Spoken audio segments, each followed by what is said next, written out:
Friends online technical solution চ্যানেলে আপনাদের সকলকে জানাই স্বাগতম। আজ 16ই মার্চ ইতিমধ্যে দুটি বিগ ব্রেকিং আপডেট বেরিয়ে এসেছে ভারত ও পাকিস্তানের তরফ থেকে। পাকিস্তানের পাক প্রধানমন্ত্রী ইতিমধ্যেই সামনে শান্তির বার্তা দিলেও পিছনে কিন্তু যুদ্ধের জন্য তৈরি হচ্ছে, অর্থাৎ পাক সীমান্তে প্রায় কয়েক হাজার পাক সেনা মোতায়েন করেছে পাকিস্তান সরকার। তাহলে কি যুদ্ধের জন্য প্রস্তুতি নিয়েছে, যুদ্ধের জন্য ছক কষছে পাকিস্তান? এছাড়াও পাকিস্তানের উপর হামলা করতে শুরু করেছে আমেরিকা। জঙ্গি দমন করা নিয়ে আবারও কড়া হুঁশিয়ারি জারি করলো ডোনাল্ড ট্রাম্প। তো চলুন আজকের ভিডিওর মাধ্যমে আমরা গুরুত্বপূর্ণ কিছু আপডেট দেখে নেব, তাই ভিডিওটিকে শুরু থেকে শেষ পর্যন্ত দেখতে থাকুন। তো চলুন শুরু করা যাক। আলোচনা শুরু করার পূর্বে প্রত্যেকবারের মতো করবে একটি রিকোয়েস্ট, আপনি যদি আমার চ্যানেলে প্রথমবার ভিজিট করে থাকেন বা আমার চ্যানেলের ভিডিও প্রথম দেখে থাকেন, তো চ্যানেল কিংবা ভিডিওর নিচে দেখুন একটি রেড কালার সাবস্ক্রাইব বাটন আছে, এখানে ক্লিক করে জলদি করে সাবস্ক্রাইব করে ফেলুন। সাবস্ক্রাইব করার সাথে সাথেই দেখবেন পাশে একটি বেল আইকন আসবে, সেটিকেও প্রেস করুন, যাতে এই চ্যানেলের মাধ্যমে যখনই আমি এই ধরনের কোনো লেটেস্ট নিয়ে হেল্পফুল ভিডিও নিয়ে আলোচনা করব তার সর্বপ্রথম নোটিফিকেশনটা আপনার কাছে পৌঁছে যাবে। প্রথম আপডেটটি উঠে এসেছে আমেরিকার প্রেসিডেন্ট ডোনাল্ড ট্রাম্পের তরফ থেকে, যেখানে পুলওয়ামা হত্যাকাণ্ডকে কেন্দ্র করে তিনি বলছেন ভারতে কি হয়েছে আমরা দেখেছি, সন্ত্রাস দমনে পাকিস্তানকে আবারও চাপ আমেরিকার।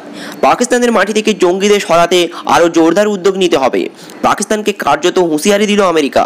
মার্কিন প্রতিরক্ষা মন্ত্রকের তরফে মাইক পম্পিও সাফ বলেন 14ই ফেব্রুয়ারি ভারতে কি হয়েছে সেটা আমরা সকলেই দেখেছি।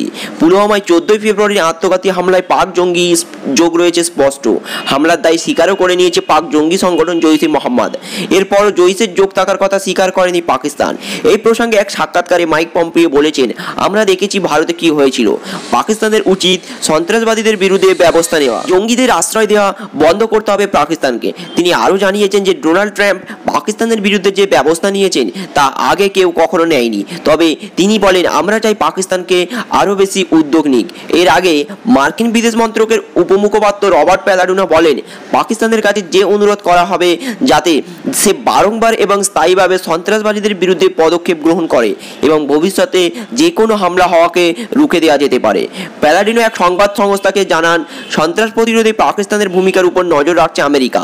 সেই সঙ্গে এক প্রশ্নের উত্তরে তিনি এও বলেন সন্ত্রাসবাদ নিয়ে পাকিস্তানের বিরুদ্ধে ভারতে আনা অভিযোগ নিয়ে সব তথ্যই তাদের কাছে পৌঁছেছে, প্রতিটি অভিযোগ রিপোর্টে গুরুত্ব করে দেখছে আমেরিকা। তাহলে বুঝতেই পারছেন ইতিমধ্যে আমেরিকা কিন্তু উঠে পড়ে লেগেছে সন্ত্রাস দমন করার জন্য। পাকিস্তানের উপর আবারও কড়া হুঁশিয়ারি জারি করলো মার্কিন প্রেসিডেন্ট ডোনাল্ড ট্রাম্প। তিনি বলছেন ভারতের সাথে কি হয়েছে, ভারতের উপর কতটা মারাত্মক হামলা হয়েছে সেটা প্রত্যেকে দেখেছেন, তাই সেটার উপর নজর রেখে পাকিস্তানকে আরও কড়া হুঁশিয়ারি দিলেন যে তিনি সন্ত্রাস দমনে যদি আরও কড়া পদক্ষেপ না নেন, সন্ত্রাস দমনের প্রতিটা ব্যাপারকে লক্ষ্য রেখে যদি কোনো রকম হামলাকে রুখতে না পারে, তাহলে কিন্তু পাকিস্তানের উপরে এবার ঝাঁপিয়ে পড়বে আমেরিকা। শুধুমাত্র আমেরিকাও নয়, ভারতও ইতিমধ্যে উঠে পড়ে লেগেছে সন্ত্রাস মুক্ত করতে, অর্থাৎ সমস্ত দেশকে, সমস্ত কাশ্মীর সীমান্তকে সন্ত্রাস মুক্ত করতে উঠে পড়ে লেগেছে। জঙ্গি মুক্ত করতে ভারতের সেনাবাহিনী ইতিমধ্যে তৈরি হয়ে আছে, তারা ইতিমধ্যে চিরুনি তল্লাশি জারি রেখেছে এবং যতক্ষণ না পুরো জঙ্গি মুক্ত করতে পারছে ততক্ষণ সেনাদের এনকাউন্টার পর্ব চলবে। এদিকে পরবর্তী আপডেটে বলা হচ্ছে সীমান্তের উত্তেজনার মাঝে 10 লক্ষ হ্যান্ড গ্রেনেড কিনতে চলেছে ভারতীয় সেনা। পাকিস্তান ও চীন সীমান্তে বারবার উত্তপ্ত হচ্ছে, এর মাঝেই নিজেদের প্রতিরক্ষাকে আরো মজবুত করে ফেলতে উদ্যোগ নিচ্ছে ভারতীয় সেনা। প্রতিরক্ষা মন্ত্রকের কাছে 10 লক্ষ হ্যান্ড গ্রেনেড কেনার প্রস্তাব রয়েছে, তা মেক ইন ইন্ডিয়া প্রকল্পের মধ্য দিয়ে সেনার জন্য বাস্তবায়নের প্রয়াসও শুরু হয়ে গেছে। সংবাদ সংস্থা এনআইএর সূত্রের খবর, প্রতিরক্ষা মন্ত্রক দেশীয় কোনো সংস্থা থেকে এই 10 লক্ষ হ্যান্ড গ্রেনেড কেনার কথা ভাবছে। সেই মর্মে এই সপ্তাহে প্রতিরক্ষা মন্ত্রী নির্মলা সীতারমণ বিশেষ বৈঠকও করেছে। ইতিমধ্যেই সেনার জন্য প্রয়োজনীয় অত্যাধুনিক আগ্নেয়াস্ত্র কেনার সিদ্ধান্ত নিয়ে ফেলেছে ভারত। এছাড়াও এই গ্রেনেড কিনতে অতিরিক্ত 500 কোটি টাকা খরচ হবে বলে জানান। সেটা কিভাবে বাস্তবায়িত করা যায় তা নিয়ে ইতিমধ্যে প্রাথমিক স্তরে আলোচনাও চলছে। প্রথম চুক্তিতে 700 কোটি টাকা ব্যয়ে আমেরিকা সংস্থা থেকে 75,000 6 অ্যাসল্ট রাইফেল কেনার চুক্তি রয়েছে। রাশিয়া থেকে 7.5 লক্ষ অত্যাধুনিক AK-203 অ্যাসল্ট রাইফেল কেনার কথা ভাবছে, যেটা কি AK-47 থেকে অনেক উন্নত। বর্তমানে অ্যাডন্যান্স ফ্যাক্টরি থেকে তৈরি HE-36 গ্রেনেড ব্যবহার করা হয়।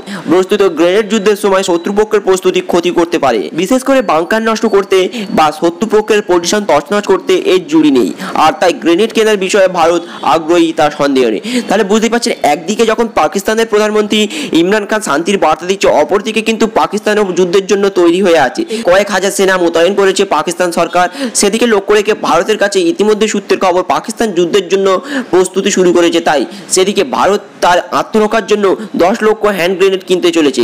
ভারতও ইতিমধ্যে প্রায় তৈরি যুদ্ধের জন্য, তাই নিজের আত্মরক্ষার জন্য আরও 10 লক্ষ হ্যান্ড গ্রেনেড কিনতে চলেছে, যেটার মাধ্যমে পাকিস্তানকে পুরোটা ধ্বংস করে দেওয়া সম্ভব হতে পারে। আজকের আপডেট ছিল এতটুকুই। আমার উদ্দেশ্য ছিল কেবলমাত্র এই আপডেটগুলো আপনাদের কাছে তুলে ধরা। আমাদের এই তথ্য ইনফরমেশন বা ভিডিওটি যদি আপনার ভালো লেগে থাকে, অতি অবশ্যই ভিডিওটাকে একটি লাইক করবেন এবং ভিডিওটাকে শেয়ার করে প্রতিটি ভারতবাসীর কাছে পৌঁছে দেবেন। আর আমার সঙ্গে জুড়ে এরকম লেটেস্ট হেল্পফুল ভিডিও পেতে আগ্রহী থাকলে অতি অবশ্যই চ্যানেলটিকে সাবস্ক্রাইব করবেন। Thank you friends, thank you for watching. জয় হিন্দ, জয় ভারত।